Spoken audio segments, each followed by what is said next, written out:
नमस्कार साथियों, मेरा नाम है आशीष कुमार। आप सभी का स्वागत है नेक्स्ट जन प्लस पर। अब तैयारी नेक्स्ट लेवल। जैसा कि आप सभी जानते हैं, आज है पीएसएस का दिन 4, प्रैक्टिस सेट सीरीज 4।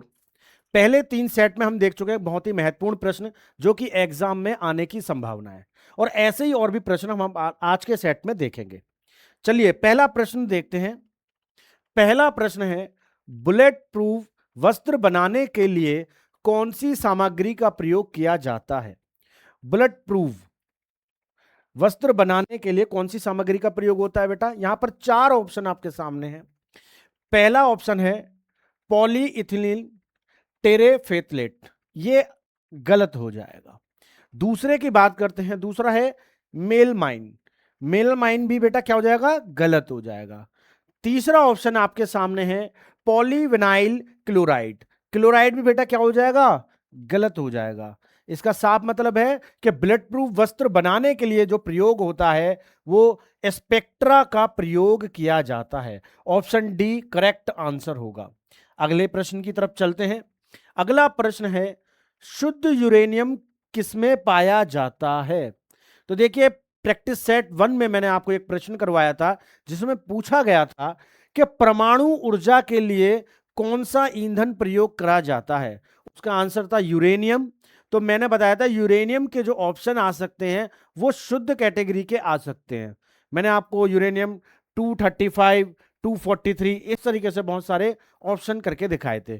तो मैंने बोला था कि इस प्रकार का प्रश्न एग्जाम में आ सकता है, जैसा कि आपके सामने है कि आने वाले एग्जामों में ये प्रश्न देखने को मिला है। चलिए, तो इसका आंसर क्या होगा इसे देखते हैं। शुद्ध यूरेनियम की कैटेगरी कौन सी होती है? ऑप्शन ए दिया है 235 यूरेनियम, 238, 260, इनमें से कोई नहीं। तो बेटा यूरेनियम का मैंने उस दिन बताया था शुद्ध जो होता है वो होता है 235। तो ऑप्शन ए आपका सही आंसर हो जाएगा। अगला प्रश्न, निम्नलिखित में से कौन काला अजार रोग के लिए रोगवाहक के रूप में कार्य करता है? काला अजार रोग के लिए रोगवाहक के रूप में कार्य कौन करता है? आपके सामने ऑप्शन है कुत्ता, चूहा, बड़ी मक्खी या बिल्ली। कुत्ता, बिल्ली, चूहा, बड़ी मक्खी। तो इसका आंसर क्या हो जाएगा बेटा? बड़ी मक्खी, जिसे हम क्या कहते हैं?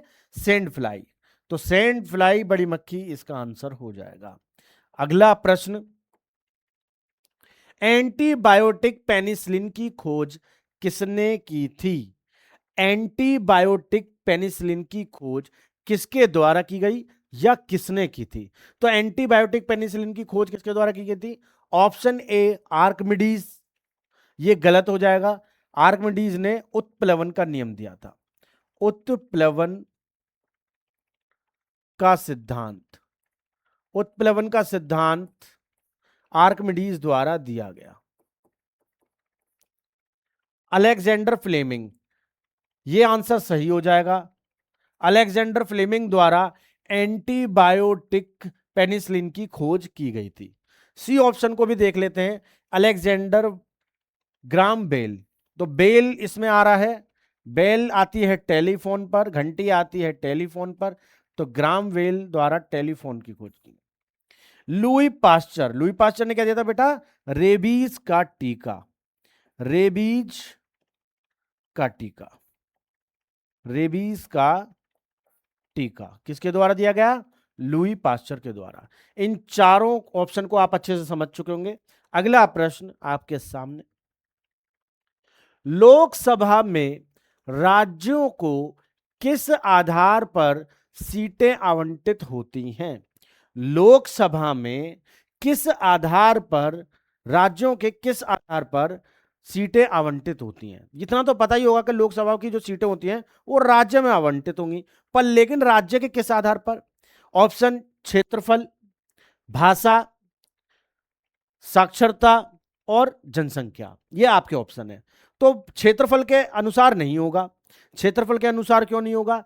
मान लिया जाए कोई एरिया है, उसमें कोई नहीं रहता पर लेकिन एरिया बहुत बड़ा है, तो क्या क्षेत्रफल के अनुसार राज्यों की सीटों का आवंटन किया जाएगा? नहीं, एरिया से कोई फर्क नहीं पड़ता। तो ये क्या हो जाएगा बेटा? गलत हो जाएगा। बात करते हैं भाषा की। तो अगर हम भाषा के आधार पर राज्यों के क्या नाम है, लोकसभा की सीटों का आवंटन करने लग गए, सीटें बांटने लग गए, तो वो गलत हो जाएगा, क्योंकि राज्य ही भाषा के आधार पर नहीं बनते। पर लेकिन आपसे एक बार प्रश्न पूछा जाएगा कि राज्य भाषा के आधार पर बना भारत का पहला राज्य कौन सा है? आंध्र प्रदेश। देखिए, भाषाओं के आधार पर जब राज्य बन रहे थे तो उस समय पर आंदोलन चला करते थे। तो उसमें क्या हुआ, आंध्र प्रदेश को बनाने के लिए एक आंदोलन चला, जिसमें पोट्टी श्री रामालू जी की मृत्यु हो गई। पोट्टी श्री रामालू जी की मृत्यु के बाद यह आंदोलन बहुत पीक पर पहुंच गया, जिसके कारण सरकार को लोगों की बात को मानना पड़ा। तो आंध्र प्रदेश को भाषाई आधार पर भारत का पहला राज्य बनाया गया था। तो भाषा के आधार पर राज्यों की सीटों का आवंटन तो नहीं हो सकता, साक्षरता के आधार पर भी नहीं हो सकता, क्योंकि मान लिया जाए अगर सब लोग पढ़े लिखे हुए, वैसा पॉसिबल नहीं हो सकता। तो जो लोग पढ़े लिखे नहीं हैं तो उनके लिए क्या लोकसभा काम नहीं करेगी? सोचने वाली बात है। तो लोकसभा की सीटों का आवंटन साक्षरता के आधार पर भी नहीं होगा। तो इसका सही आंसर क्या हो जाएगा? जनसंख्या। जनसंख्या, राज्य की जनसंख्या के आधार पर किया जाएगा। क्लियर? अगला प्रश्न, राज्य में जिला न्यायाधीशों की नियुक्ति कौन करता है?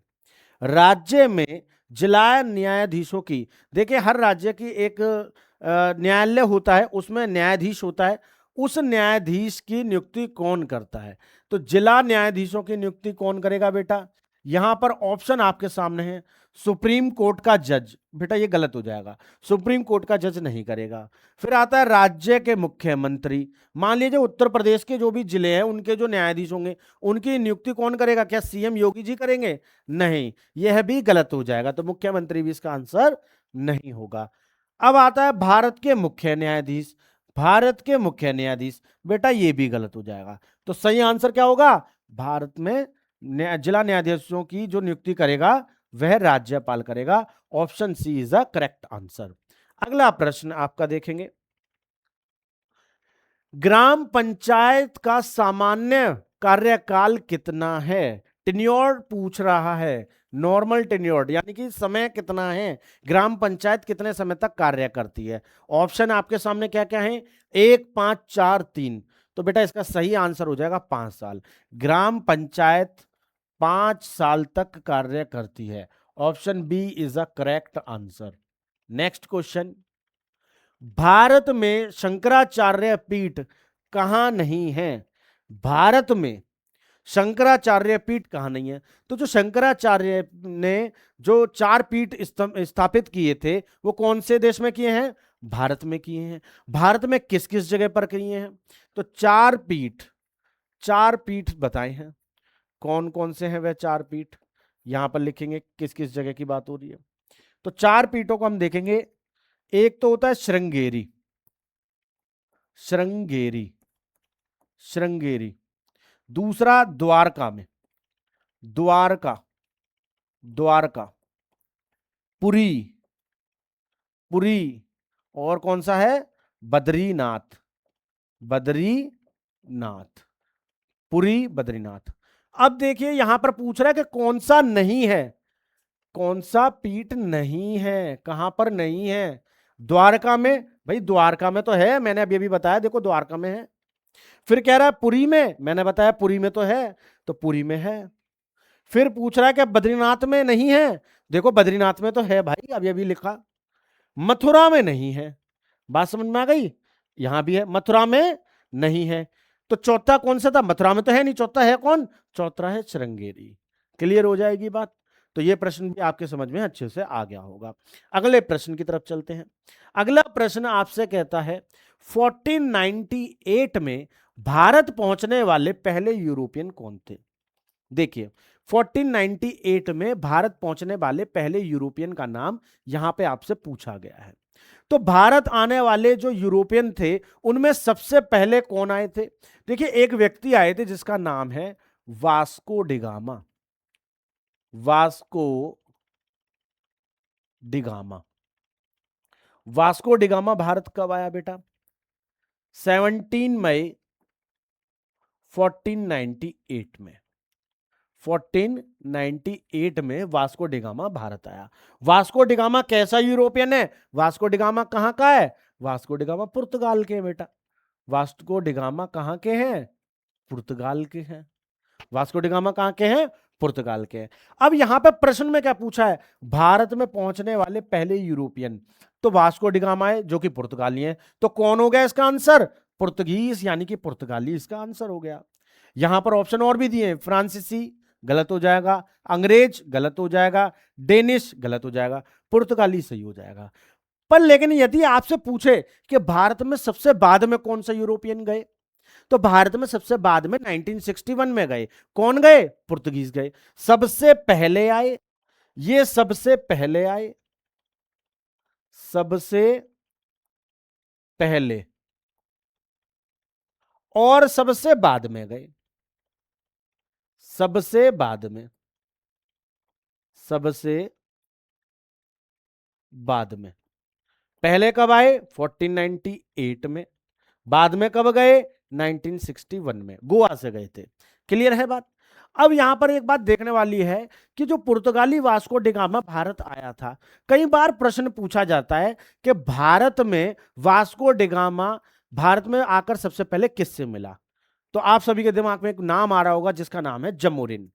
जमोरिन ने पुर्तगाली वास्को डी गामा का स्वागत किया था।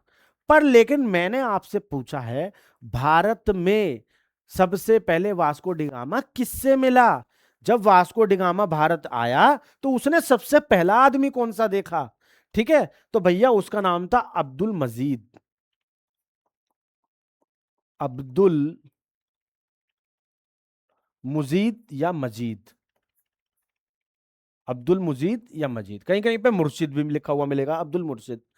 अब आपके दिमाग में लगा अब्दुल मजीद, ये तो हमने सुना नहीं, अब्दुल मुर्शिद ये तो हमने सुना नहीं, हमने तो नाम देखा था कौन सा? जमूरिन। हमें तो पढ़ाया गया जमूरिन के बारे में कि भारत में वास्को डी गामा सबसे पहले जमूरिन से मिला, इसने स्वागत करा। देखिए, जब वास्को डी गामा भारत में आया तो वह सबसे पहले गुजरात पहुंचा, और गुजरात पहुंचकर उसने पहला व्यक्ति देखा जिसका नाम था अब्दुल मजीद। अब्दुल मजीद ने पूछा कि भाई तुम समुद्र के रास्ते से कहां से आ रहे हो? उन्होंने बताया मैं पुर्तगाल से आया हूं। उन्होंने पूछा कि तुम क्यों आए हो? उन्होंने बताया कि मैं मसालों की खोज में आया हूं। तो अब्दुल मजीद इन्हें कहां लेकर गया? केरल। कि भैया मसाले तो केरल में फेमस है, केरल के मसाले, काली मिर्च जो केरल केरल चलिए आप, तो केरल में जमूरिन ने स्वागत करा। तो पहले कौन मिला था? अब्दुल मजीद। देखिए, कुछ चीजें आपको नेक्स्ट जेन पर ऐसी जानने को मिलेंगी जो और टीचर से आपको नहीं जानने को मिलेंगी। नेक्स्ट जेन की टीम क्यों अलग है? नेक्स्ट जेन की टीम बेटा इसीलिए अलग है क्योंकि हमारी टीम डेप्थ में जाकर पूरा कॉन्सेप्ट क्लियर कराना जानती है। यदि आप नौकरी लेना चाहते हैं तो नेक्स्ट जेन को फॉलो रखिए, इसी प्रकार से उससे पढ़ते रहिए, आपके डाउट क्लियर होते रहेंगे। अब हम बात करते हैं, एक टीचर हैं जिनका नाम है खान सर। बहुत ही अच्छे टीचर हैं, बहुत ही अच्छे कार्य करते हैं, ये बहुत ही फेमस व्यक्ति हैं। इन्होंने एक बात कही थी कि शिक्षक और सड़क, इन्होंने बोला था कि शिक्षक और सड़क, शिक्षक और सड़क दोनों ही व्यक्ति को मंजिल तक पहुंचाते हैं। दोनों व्यक्ति को कहां पहुंचा रहे हैं? मंजिल तक पहुंचा रहे हैं, परंतु ये अपनी जगह पर विराजमान है। खान सर कहते हैं, कितना बढ़िया शब्द उन्होंने इस्तेमाल करा है कि शिक्षक और सड़क अपने स्थान पर बने रहते हैं पर लेकिन आपको आपकी मंजिल तक पहुंचा देते हैं। पर लेकिन मैं उसके आगे एक बात अपनी तरफ से कहना चाहूंगा, क्योंकि मेरा अनुभव ऑफलाइन में काफी हद तक रहा है। मैंने कई बच्चों को पढ़ाया, कई बच्चे नौकरी लगे, कई बच्चे जगह जगह पर मुझे जानते हैं। असम, गुजरात, अलीगढ़, अहमदाबाद, बहुत सारी ऐसी जगह हैं जहां पर मैंने पढ़ाया है और बच्चे मुझे जानते हैं। तो मैं कहना चाहूंगा कि शिक्षक और सड़क अच्छे होने चाहिए। मैं किसी पर टिप्पणी नहीं कर रहा हूं, मेरा कहने का तात्पर्य यह है कि कभी कभार बच्चे ऐसे शिक्षकों के जाल में फंस जाते हैं जो बातें तो बड़ी बड़ी करते हैं पर लेकिन उनके कार्य इतने बड़े नहीं होते। नेक्स्ट जेन की टीम आपके लिए, आपके सपनों को साकार करने के लिए बिल्कुल स्पेशली तौर से उतर कर आई है ऑनलाइन में। इसमें इतने ऑफलाइन टीचर जो बहुत फेमस हैं वो आपके लिए ऑनलाइन आए हैं ताकि आपके वर्दी का सपना, आपके नौकरी का सपना साकार हो सके। तो शिक्षक और सड़क अच्छे होने चाहिए। अगर सड़क में गड्ढा हुआ तो आदमी उसमें गिर जाएगा, मंजिल की जगह अस्पताल पहुंचेगा या कब्रिस्तान। इसी प्रकार से शिक्षक, कभी कभी शिक्षक क्या होता है, बेवजह की चीजें पढ़ाए जा रहे हैं, एग्जाम में जो चीज आनी है वो पढ़ा नहीं रहे हैं, इधर उधर की बातें कर रहे हैं, टाइम वेस्ट होता जा रहा है। और आज के दौर में कंपटीशन बहुत टफ हो चुका है और हमारी टीम का लक्ष्य केवल आपको पढ़ाना नहीं है, आपको नौकरी तक पहुंचाना है। तो चलते हैं अपने अगले प्रश्न की ओर। 1849 में परमहंस मंडली की स्थापना कहां हुई थी? तो 1849 में परमहंस मंडली बेटा कहां से शुरू होती है? अवध नहीं, गलत हो जाएगा। लखनऊ, लखनऊ भी बेटा गलत हो जाएगा। बंगाल, बंगाल से भी नहीं हुई। इसका सही आंसर होगा Bombay. Option D is a correct answer. 1849 में परमहंस मंडली की स्थापना जो है वो बॉम्बे में हुई। अगले प्रश्न को देखेंगे। जब महात्मा गांधी को रेलगाड़ी से जबरन उतारा गया तब वे दक्षिण अफ्रीका में कहां जा रहे थे? आप सभी ने महात्मा गांधी को तो आप सभी जानते होंगे, केस भी आप सभी को मालूम होगा कि जब महात्मा गांधी को ट्रेन से उतारा गया और जब उनका अपमान हुआ तो उन्होंने अंग्रेजों से ऐसा बदला लिया कि अंग्रेजों को भारत से खदेड़ दिया। महात्मा गांधी का बहुत बड़ा योगदान रहा है हमारी आजादी में। तो महात्मा गांधी कहां जा रहे थे साउथ अफ्रीका में? तो महात्मा गांधी जा रहे थे, यहां पर ऑप्शन दिए हुए हैं, जोहान्सबर्ग जो कि गलत है, केपटाउन भी गलत है, डरबन भी गलत है। महात्मा गांधी जा रहे थे प्रिटोरियो। कहां जा रहे थे बेटा? प्रिटोरियो। ठीक है, प्रिटोरियो ये जा रहे थे। अगला प्रश्न देखेंगे हम। डिस्कवरी ऑफ इंडिया पुस्तक के लेखक। देखिए जवाहरलाल नेहरू कई बार ऑप्शन में आता रहा, मैं पिछले सेट में पढ़ाता रहा और बार बार मैं एक बात रिपीट करता रहा कि डिस्कवरी ऑफ इंडिया के लेखक कौन है, भारत की खोज पुस्तक किसके द्वारा लिखी गई है? तो भारत की खोज पुस्तक जो डिस्कवरी ऑफ इंडिया लिखी गई है वह लिखी गई है जवाहरलाल नेहरू द्वारा। किसके द्वारा लिखी गई है बेटा? जवाहरलाल नेहरू। इसका ऑप्शन सी करेक्ट हो जाएगा। अगला प्रश्न हमारे सामने। निम्नलिखित में से पेटीएम के संस्थापक कौन हैं? आप सभी पेटीएम का इस्तेमाल करते होंगे, गूगल पे का इस्तेमाल करते होंगे, अलग अलग प्रकार की ऐप का इस्तेमाल करते होंगे ऑनलाइन ट्रांजैक्शन के लिए। तो उसी में से एक ऑनलाइन ऐप है जिसका नाम है पेटीएम। तो पूछा जा रहा है यहां पर पेटीएम के संस्थापक कौन है? तो पेटीएम के संस्थापक बिल गेट्स बेटा नहीं, गलत हो जाएगा ये। यहां पर पूछ रहा है चंद कोचर, ये भी गलत हो जाएगा बेटा। सुंदर पिचाई, ये भी गलत हो जाएगा। तो सही आंसर क्या होगा? विजय शेखर शर्मा। पेटीएम के संस्थापक विजय शेखर शर्मा है। सी इज अ करेक्ट आंसर। आपको कमेंट सेक्शन में कमेंट करके बताना है कि गूगल पे के संस्थापक, जी पे के संस्थापक कौन है? गूगल पे के संस्थापक कौन है? आपको कमेंट सेक्शन में कमेंट करके बताना है। अगले प्रश्न की तरफ चलते हैं। धान कहां की मुख्य फसल है? धान किस देश की मुख्य फसल है यह आपसे पूछा गया है। भारत, रूस, चीन, जापान। ऑप्शन क्या दिए गए हैं? भारत, रूस, चीन, जापान। तो जो धान फसल है वो मुख्यतः चीन की है। तो भारत गलत, रूस भी गलत, जापान भी गलत, चीन इसका बिल्कुल सही आंसर हो जाएगा। धान चीन की मुख्य फसल है। अगले प्रश्न की तरफ चलते हैं। किस महाद्वीप के मूल निवासियों को माओरी कहते हैं? ऐसा कौन सा कॉन्टिनेंट है जहां पर माओरी रहते हैं? माओरी एक प्रजाति है जो कौन से कॉन्टिनेंट पर रहती है? किस महाद्वीप के मूल निवासियों को माओरी कहा जाता है? तो ऑप्शन है अफ्रीका, एशिया, दक्षिण अमेरिका, ऑस्ट्रेलिया।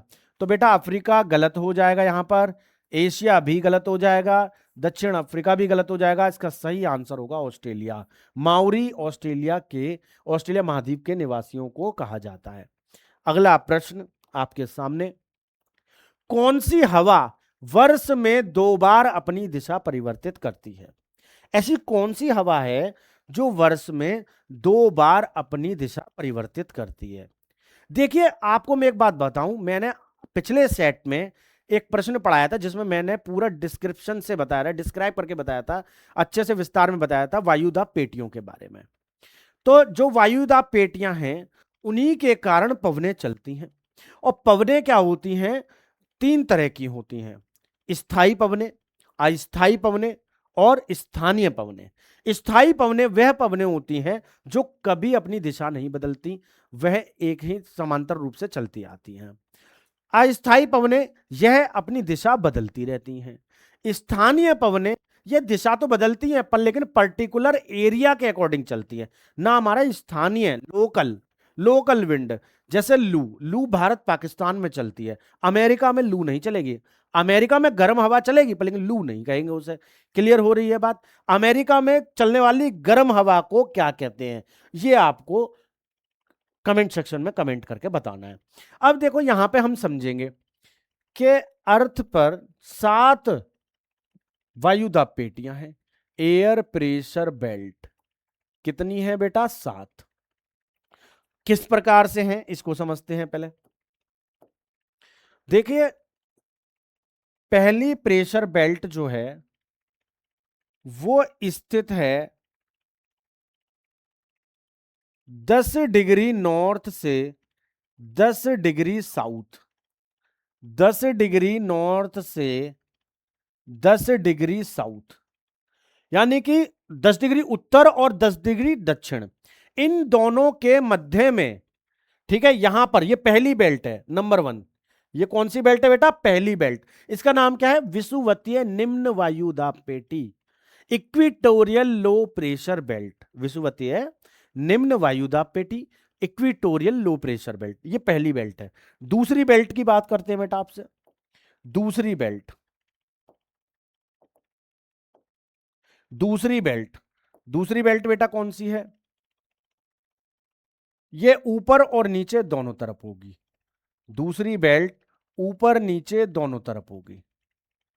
ये हम दूसरी बेल्ट बना रहे हैं, वायुदाब पेटी दूसरे नंबर की, 30 डिग्री नॉर्थ से 30 डिग्री साउथ, 30 डिग्री नॉर्थ से 30 डिग्री साउथ।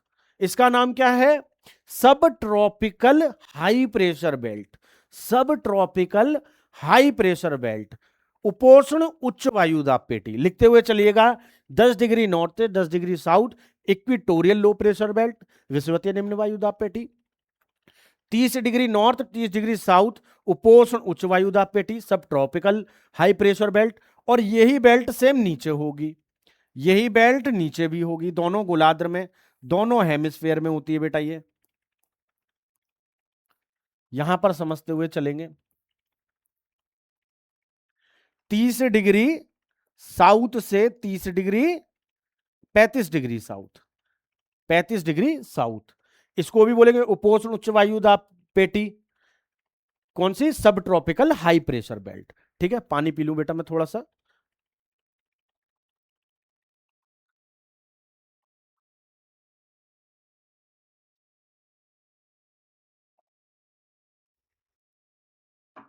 चलिए अब हम देख रहे हैं यहां पर अगली बेल्ट हमारी कौन सी होगी? 60 से 65 दोनों साइड में, 60 से 65, 60 से 65। ध्यान से समझिएगा, ये बहुत ही महत्वपूर्ण है, कई प्रश्न आते हैं इससे। 60 डिग्री से 65 डिग्री कहां है? ये नॉर्थ में, तो दोनों नॉर्थ हो जाएंगे। सेम यही कहां पर होगी बेटा? नीचे होगी, 60 से 65, 60 से 65 डिग्री, 60 से 65 डिग्री, 60 डिग्री से 65 डिग्री कहां पर? साउथ में। तो 60 डिग्री 65 डिग्री साउथ और नॉर्थ दोनों तरफ होगी। इसका नाम क्या है? लिख लीजिए, इसका नाम होगा उपध्रुवीय निम्न वायुदाब पेटी, उपध्रुवीय निम्न वायुदाब पेटी। इंग्लिश वाले क्या लिखेंगे? सब पोलर लो प्रेशर बेल्ट, सब पोलर लो प्रेशर बेल्ट। इसके बाद यहां पर हम देखेंगे 80 से 90, 80 से 90, 80 से 90, 80 डिग्री से 90 डिग्री साउथ में भी, और 80 डिग्री से 90 डिग्री नॉर्थ में भी, 80 से 90 डिग्री नॉर्थ में भी। इस वाली बेल्ट को क्या बोलेंगे? 80 से 90 वाली को लिखिएगा polar high pressure belt, polar high pressure belt, ध्रुवीय उच्च वायुदाब पेटी, ध्रुवीय उच्च वायुदाब पेटी। अब देखिए 7 बेल्ट मैंने बनाई है यहां पर, 1 2 3 4 5 6 7। क्लियर हो गई बात? अब ये 7 बेल्टें हैं, ये तो रहेंगी रहेंगी। अब विंड कैसे चलेंगी? यहां पर प्रश्न में क्या पूछा था? हवा वर्ष में 2 बार अपनी दिशा परिवर्तित करती है, तो कौन सी है? तो यहां पर पहले हम देखते हैं कि जो बीच में स्पेस बचा हुआ है, जो बीच में स्पेस बचा हुआ है, अब ये स्पेस कौन सा बचा हुआ है? देखो इन 2 बेल्टों के बीच में ये वाला स्पेस बचा है, नंबर 1। ये क्या थी? इक्वेटोरियल लो प्रेशर बेल्ट, और ये क्या थी? सब tropical high pressure belt. Equatorial low pressure belt, सब ट्रॉपिकल हाई प्रेशर बेल्ट। विषुवतीय निम्न वायुदाब पेटी, उपोष्ण उच्च वायुदाब पेटी। तो हवा कैसे चलती है, विंड कैसे चलती है? उच्च से निम्न की ओर, उच्च से निम्न की ओर विंड चलती है। तो उच्च से निम्न की ओर हवा चल दी, उच्च से निम्न की ओर हवा चल दी। यहां भी उच्च से निम्न की ओर हवा चल दी बेटा, उच्च से निम्न की ओर हवा चल दी। यहां पे ये देखो ये चल दी। एक मिनट में इसे डायरेक्ट बना देता हूं। उच्च से निम्न की ओर ये चल दी हवा। क्लियर? अब जब ये जो हवा चल रही है इसका नाम क्या है? व्यापारिक पवने। इसका नाम क्या है बेटा? Trade wind. Trade wind. यहां पे क्या चल रही है? ट्रेड विंड, व्यापारिक पवने चल रही हैं। तो ट्रेड विंड कैसी है? ये तो परमानेंट है भाई। ये कैसी है? ये तो परमानेंट विंड है, ये तो स्थायी है, ये तो दिशा बदल ही नहीं सकती। तो ये क्वेश्चन, ये ऑप्शन हो गया गलत। इनने पूछा कौन सी दिशा बदलती है, ये दिशा नहीं बदलती। दूसरा आते हैं, ये कैसी है? High pressure belt. ये कैसी है? लो प्रेशर बेल्ट। तो हवा यहां से यहां पे चल दी, हवा यहां से यहां पे चल दी। इसे कहते हैं पछुआ पवने, वेस्टर्न विंड। पछुआ पवने, वेस्टर्न विंड। तो पछुआ पवने, वेस्टर्न विंड कैसी हो गई भैया? स्थायी हो गई, क्योंकि ये परमानेंट चल रही हैं, स्थायी हो गई। तो पछुआ पवने, ये भी क्या हो गया बेटा? गलत हो गया, वेस्टर्न विंड। क्लियर हो गई बात? फिर ये हो गया उच्च से निम्न की तरफ, देखो हवा गई, उच्च से निम्न की तरफ हवा गई। ये क्या हो गया? पोलर विंड, ध्रुवीय पवने। पोलर विंड, ध्रुवीय पवने। तो ये बेटा ये भी गलत हो गया। इसका मतलब है कि मानसूनी हवाएं 2 बार अपना स्थान बदलती हैं। ये तीनों कैसी है? परमानेंट है। क्यों? क्योंकि ये वायुदाब पेटियों के अनुसार चल रही हैं। क्लियर रहेगी बात? जो 3 ऊपर चल रही है वही 3 नीचे चलेंगी। उम्मीद है कि ये समझ में आया होगा। बाकी हम जो अपनी मैराथन क्लास लेंगे उसमें बहुत अच्छे से समझाएंगे। आप सबके लिए हम एक टेस्ट सीरीज, एक और सीरीज लेकर आ रहे हैं जो कि यूपीजीके की होगी। उसका नोटिफिकेशन भी आपको जल्द मिल जाएगा। चलिए अगला प्रश्न देखते हैं। गारो पहाड़ियां डैश में स्थित है। गारो पहाड़ियां कहां स्थित है? ऑप्शन उत्तराखंड, मेघालय, त्रिपुरा, राजस्थान। तो बेटा उत्तराखंड इसका आंसर गलत हो जाएगा, त्रिपुरा भी इसका आंसर गलत हो जाएगा, राजस्थान भी गलत हो जाएगा। इसका सही आंसर होगा बेटा मेघालय। इसका सही आंसर बेटा क्या होगा? मेघालय इसका सही आंसर होगा। तो मेघालय में गारो के अलावा 2 पहाड़ियां और पाई जाती हैं। तो कौन कौन सी हैं? तीनों लिख देता हूं मैं। गारो, गारो कौमा, खासी और जैंतिया। जैंतिया, गारो खासी जैंतिया। गारो खासी जैंतिया प्रजाति या गारो खासी जैंतिया हिल्स, पहाड़ियां कहां पाई जाती हैं? बेटा मेघालय में पाई जाती हैं। क्लियर है? अगला प्रश्न देखेंगे। हमारा अगला प्रश्न है आपके सामने। किस शहर को नवाबों का, सॉरी सॉरी सॉरी, मैंने क्वेश्चन गलत पढ़ दिया।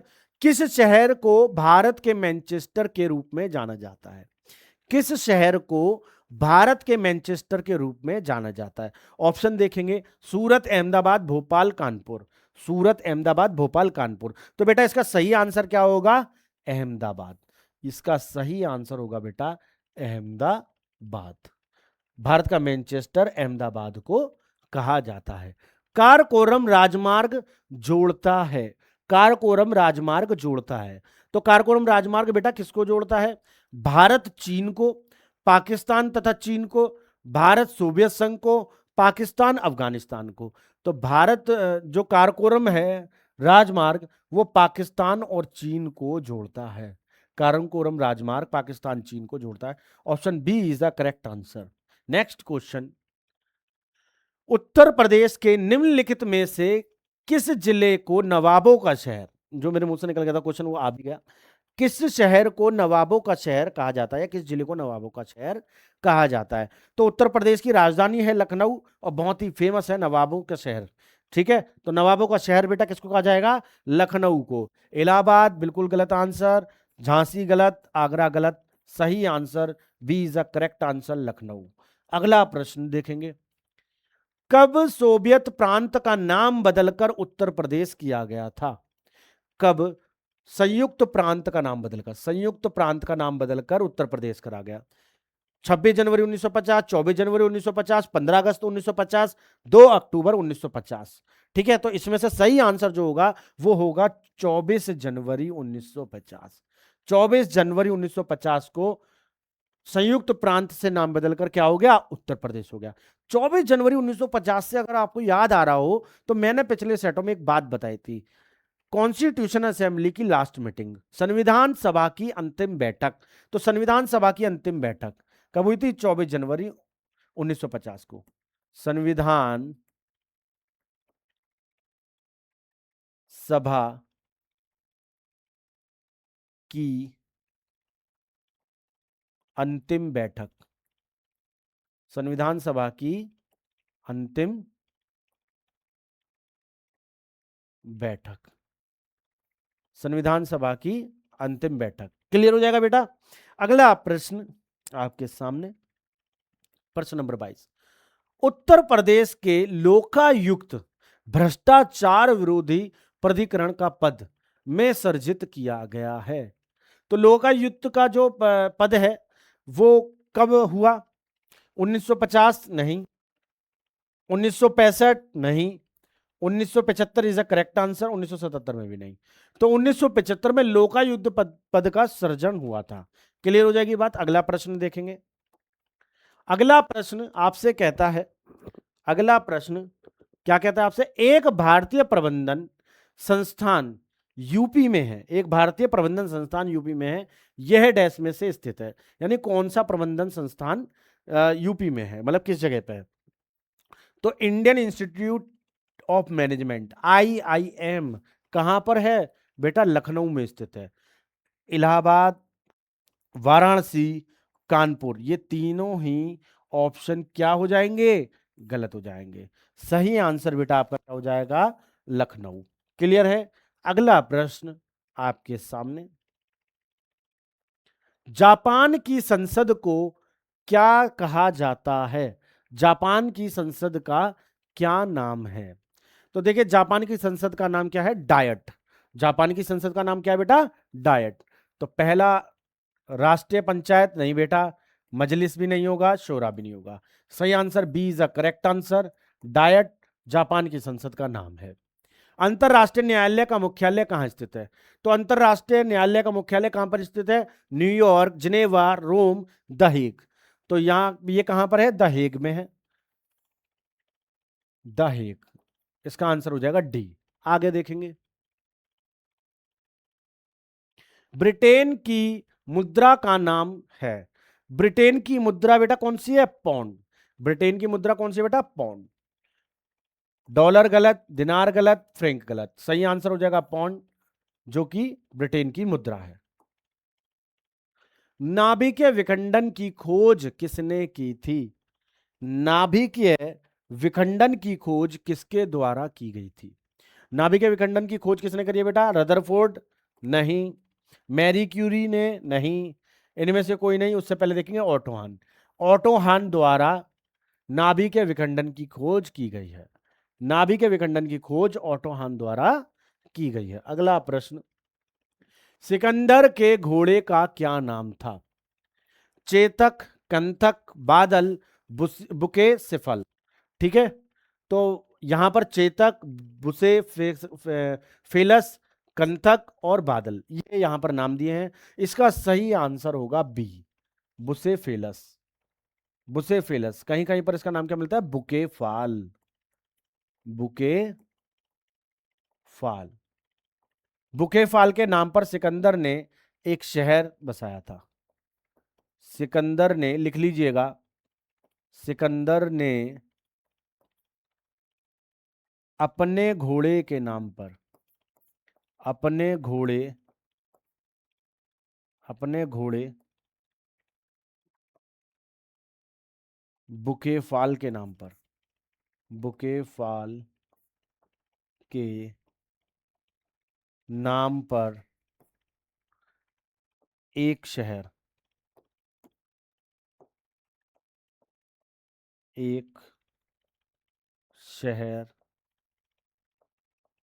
बसाया था। बुकेफाल के नाम पर क्या करा था इनने? एक शहर बसाया था, जिसका शहर का नाम क्या था? बुकेफाल। आगे देखेंगे। सुंदरवन है। सुंदरवन क्या है? सुंदरवन एक डेल्टा है। सुंदरवन क्या है बेटा? डेल्टा है। सुंदरवन एक डेल्टा है। ठीक है। अब सुंदरवन क्या है? डेल्टा है। मैंने तो डेल्टा बोल दिया। यहां पर Mahanadi delta, Godavari delta, Ganga Brahmaputra delta या दक्कन पठार। पर दक्कन पठार तो कट गया है, सही बचे तीन ऑप्शन। अब डेल्टा है। डेल्टा किसका है? गंगा ब्रह्मपुत्र नदियों द्वारा बना डेल्टा। गंगा ब्रह्मपुत्र और मेघना तीनों नदियों से मिलकर बना हुआ डेल्टा क्या कहलाता है? सुंदरवन डेल्टा कहलाता है। डेल्टा त्रिभुजाकार की आकृति होती है। डेल्टा क्या होता है? त्रिभुजाकार डिजाइन की एक आकृति होती है, एक शेप होती है। इसमें क्या होता है? नदियां अपनी वृद्ध अवस्था में अपने द्वारा लाया गया जितना भी अवसाद होता है उसे छोड़ देती हैं, जिससे डेल्टा का निर्माण होता है। विश्व का सबसे बड़ा डेल्टा सुंदरबन डेल्टा ही है। अगला प्रश्न देखेंगे। एक बार ढाले जाने के बाद गर्म करके नरम नहीं, एक बार ढाले जाने के बाद गर्म करके नरम नहीं किया जा सकने वाला प्लास्टिक। ऐसा प्लास्टिक जो एक बार ढाल लिया जाए और गर्म करने के बाद नरम नहीं किया जाए, तो उसका नाम क्या है? Polyvinyl chloride? नहीं, गलत हो जाएगा। उच्च घनत्व पॉलीथिन? ये भी गलत हो जाएगा। थर्माप्लास्टिक पॉलीयूरेथेन्स? ये भी गलत हो जाएगा। थर्मोसिटिंग प्लास्टिक? बेटा ये बिल्कुल सही आंसर होगा। थर्मोसिटिंग प्लास्टिक क्या होता है? एक बार ढाले जाने के बाद गर्म करने पर नरम नहीं होता। कौन? थर्मोसिटिंग प्लास्टिक। अगला प्रश्न देखेंगे। अगला प्रश्न आपसे क्या कहता है? भारत के कुल भौगोलिक क्षेत्रफल में उत्तर प्रदेश का कितना भौगोलिक प्रतिशत है? इसका कहने का अर्थ क्या है बेटा? यह कह रहा है कि भारत के क्षेत्रफल का कितने प्रतिशत भाग उत्तर प्रदेश ने कवर कर रखा है, कितना प्रतिशत भाग उसने घेर रखा है। तो इसके ऑप्शन दिए हुए हैं 7.33, 8.99, 9.02, 8.04, 10.04। तो बेटा ये तीनों ऑप्शन क्या हो जाएंगे? गलत। 7.33 is a correct answer. Option A इसका आंसर हो जाएगा। अब आपके लिए एक होमवर्क है, आपको बताना है उत्तर प्रदेश का क्षेत्रफल कितना है। देखिए भारत का क्षेत्रफल तो सभी को पता है, 32,87,263 किलोमीटर। आप सभी को वर्ग किलोमीटर है ना, पर लेकिन आपको बताना है उत्तर प्रदेश का क्षेत्रफल कितना है। ये आपको कमेंट सेक्शन में कमेंट करके बताना है। अपना अगला प्रश्न देखते हैं। अंग महाजनपद की राजधानी, अंग महाजनपद की राजधानी क्या थी? अंग महाजनपद की राजधानी क्या थी बेटा? पाटलिपुत्र, वैशाली, चंपा, राजगृह। तो चंपा अंग महाजनपद की राजधानी थी। सी इज अ करेक्ट आंसर। यह वह महाजनपद है जो 16 महाजनपद आपने एशियंट हिस्ट्री में पढ़े होंगे। अंग वही जगह है जहां पर कर्ण को दुर्योधन राजा बनाता है। कर्ण महाभारत में आपने देखा होगा एक बहुत ही विशेष योद्धा हैं जो कि शूद्र पुत्र के रूप में अपना जीवन व्यतीत करते हैं, और जब अर्जुन से उन्हें प्रतियोगिता करनी होती है, जब वो मैदान में आते हैं तो उन्हें शूद्र पुत्र कहकर बाहर निकाला जाता है। तो नियम होते हैं कि एक राजा ही दूसरे राजा से लड़ाई कर सकता है या प्रतियोगिता में सामना कर सकता है। तो दुर्योधन अपनी मित्रता का हाथ बढ़ाते हुए अंग राज्य सौंपता है कर्ण को। इस प्रकार अंग के राजा कर्ण बनते हैं। तो उसी अंग स्थान यानी अंग महाजनपद की राजधानी पूछी गई है जिसका नाम है चंपा। क्लियर रहेगी बात? अगला प्रश्न देखेंगे। उत्तर प्रदेश में सुरमा उद्योग के लिए प्रसिद्ध है। उत्तर प्रदेश में सुरमा उद्योग के लिए कौन प्रसिद्ध है? वाराणसी, प्रयागराज, मुरादाबाद, बरेली। वाराणसी, प्रयागराज, मुरादाबाद, बरेली। तो इसका सही आंसर क्या होगा बेटा? बरेली। ठीक है, बरेली। बरेली का सुरमा उद्योग के लिए प्रसिद्ध है। प्रसिद्ध बाके बिहारी मंदिर, आप सभी इस मंदिर में गए होंगे उम्मीद है। और बहुत ही अच्छा मंदिर है ये। बांके बिहारी मंदिर वृंदावन में स्थित है। सभी को पता है, ये बहुत ही आसान प्रश्न। सारनाथ, वाराणसी, वृंदावन, आगरा, तो वृंदावन में ये मंदिर स्थित है, बांके बिहारी मंदिर, बहुत ही अच्छा मंदिर है ये। अगले प्रश्न को देखते हैं। सभी मौसमी घटनाएं किस मंडल में होती हैं? सभी मौसमी घटनाएं, ठीक है, वेदर चेंज की बात कर रहा है कि वेदर चेंज सबसे ज्यादा कहां पर होता है, या वेदर चेंज से रिलेटेड घटना, ठीक है, किस में होती है? तो एटमॉस्फेयर के 5 मंडल हैं बेटा। एटमॉस्फेयर के कितने मंडल है बेटा? 5 मंडल। आप सोचिए यहां पर आपकी पृथ्वी है, ठीक है, आप ये सोचिए, एक बार से मैं रफ कर देता हूं। आप सोचिए यहां पर आपकी पृथ्वी है, ये आपकी पृथ्वी बनी हुई है, यहां पर ये पृथ्वी है। अब पृथ्वी को चारों तरफ से घेर रखा है एक आवरण ने, जिसे हम क्या कहते हैं? एटमॉस्फेयर।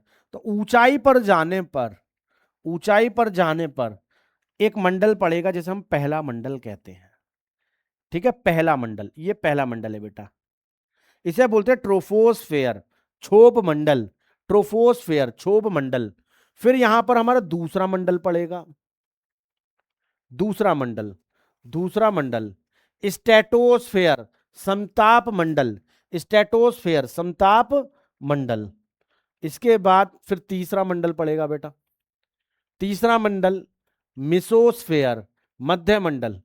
फिर पड़ेगा थर्मोस्फेयर, थर्मोस्फेयर, चौथा मंडल जो पड़ेगा थर्मोस्फेयर, इसे आयनोस्फेयर भी बोलते हैं, आयन मंडल भी बोलते हैं। फिर पड़ेगा बाह्य मंडल, लास्ट बाह्य मंडल, एक्सोस्फेयर, बाह्य मंडल। ये 5 हुआ। तो ये 5 मंडल है। पूछ रहा है कि सभी मौसमी घटनाएं किस में होती हैं? तो सभी मौसमी घटनाएं बेटा किस में होती हैं? बिजली का कड़कना, बादल का बरसना, बादलों का गरजना, या बारिश का होना, ये सब किस में हो रही है बेटा? वेदर चेंज जो हो रहा है वो पहले मंडल के अंदर हो रहा है। तो इसका आंसर क्या हो जाएगा? इसका आंसर क्षोभ मंडल हो जाएगा, ऑप्शन बी। दूसरे मंडल में क्या होता है बेटा? हवाई जहाज उड़ाए जाते हैं, इसमें प्लेन उड़ाए जाते हैं। और ओजोन लेयर है, ओजोन परत किस में है? समताप मंडल में। प्लेन कहां उड़ाए जाते हैं? दूसरे मंडल, समताप मंडल में। उसके बाद सबसे ठंडा मंडल कौन सा है? -100 डिग्री सेल्सियस तक टेम्परेचर पहुंच जाता है, -100 डिग्री सेल्सियस तक टेम्परेचर पहुंच जाता है किसमें? मिसोस्फेयर, मध्य मंडल में। थर्मोस्फेयर, आयनोस्फेयर में क्या होता है? यहां पर चुंबकीय तरंगें होती हैं जिससे ये चमकता है। यहां पर होती है अरोरा लाइटिंग, प्रकाश दीप्ति, अरोरा लाइटिंग। अरोरा लाइटिंग कहां पर होती है? थर्मोस्फेयर में होती है, प्रकाश दीप्ति इसमें होती है, ठीक है। एक्सोस्फेयर अंतिम मंडल है, ये लास्ट मंडल है। क्लियर है? तो इसका आंसर मैंने आपको बताया क्या होगा। ट्रोपोस्फेयर सबसे ज्यादा वेदर चेंज होते हैं और सबसे ज्यादा CO2 पाई जाती है। CO2 भारी गैस है तो सबसे नीचे रहेगी, क्षोभ मंडल में पाई जाएगी। अगला प्रश्न आपके सामने, पैगंबर साहब का जन्म कब हुआ था? तो पैगंबर साहब आप सभी जानते होंगे, पैगंबर साहब को, हजरत मोहम्मद साहब कुरैशी। इनका जन्म 570 ईस्वी में हुआ, मक्का में। ये इस्लाम धर्म के संस्थापक भी माने जाते हैं। ईश्वर द्वारा मिले, ईश्वर के जो संकेत इन्हें मिला करते थे, संदेश मिला करते थे, जिब्राइल इनका देवदूत था, उनके द्वारा जो भी संदेश इन्हें मिलते थे यह कुरान में संकलित करते थे, ठीक है। तो यहां पर जो आंसर होगा वो होगा 570। पैगंबर साहब का जन्म 570 ईस्वी में मक्का में हुआ था। क्लियर है? अगला प्रश्न आपके सामने, लखनऊ शहर किस नदी के किनारे स्थित है? लखनऊ शहर, गंगा, गोमती, यमुना, घाघरा, गंगा, गोमती, यमुना, घाघरा। तो जो लखनऊ शहर है वह गोमती नदी के किनारे स्थित है। Option B is a correct answer. Gomti नदी के किनारे कौन सा शहर है? लखनऊ शहर स्थित है। गोमती का उद्गम स्थान क्या है? पुलहर लेक, पुलहर लेक पीलीभीत। क्लियर हो जाएगी बात। अगला प्रश्न देखते हैं, ये अंतिम प्रश्न है इस सेट का। प्रतिवर्ष राष्ट्रीय संविधान दिवस कब मनाया जाता है? विधि दिवस, कानून दिवस, ठीक है, या संविधान दिवस, ये कब मनाया जाता है? 26 नवंबर। संविधान दिवस 26 नवंबर को मनाया जाता है। उम्मीद है कि ये सेट आपको अच्छा लगा होगा, ये क्लास आपको अच्छी लगी होगी, और जिस तरीके से आपने हमारी पुरानी वीडियोस को प्यार दिया है, आने वाली मैराथन क्लासेस या जीके की, यूपी जीके की जो सीरीज आपके लिए आ रही है, उसे भी आप इसी प्रकार से प्यार देंगे, ज़्यादा से ज़्यादा लोगों के साथ शेयर करेंगे, चैनल को सब्सक्राइब करें, लाइक करें, और प्ले स्टोर पर जाकर हमारा एंड्रॉयड या एप्पल फ़ोन से ऐप इंस्टॉल करें। अगर आपको मॉक टेस्ट सीरीज लगानी है तो nextgenplus.in वेबसाइट पर जाएं, वहां पर आपको मॉक टेस्ट सीरीज मिल जाएगी। तो अगला जब हम टेस्ट सीरीज जब करेंगे तो उसके जितने भी नोट्स हमारे इसमें पहुंच ही रहे हैं, अगले जितने भी नोट्स हमारे जितने भी जाएं, वो यूपीपी जीके के हों, history, geography, polity, economics, static, जितने भी हमारे जो सिलेबस से संबंधित डाटा होता है, चाहे वो मैथ का हो, रीजनिंग का हो, हिंदी वाले सर का हो, चाहे वो मेरा हो जीएस का, वो आपको कहां पर मिल रहा है बेटा? Next gen plus test exams Telegram पर। जब आप यूट्यूब चैनल में नीचे जाएंगे तो आपको लिंक मिल जाएगा, आप उस पर जाइए, आपको ये क्लास उसमें मिल जाएगी, और आने वाली क्लासेस का भी नोटिफिकेशन आपको जल्द मिल जाएगा। जय हिंद, जय भारत।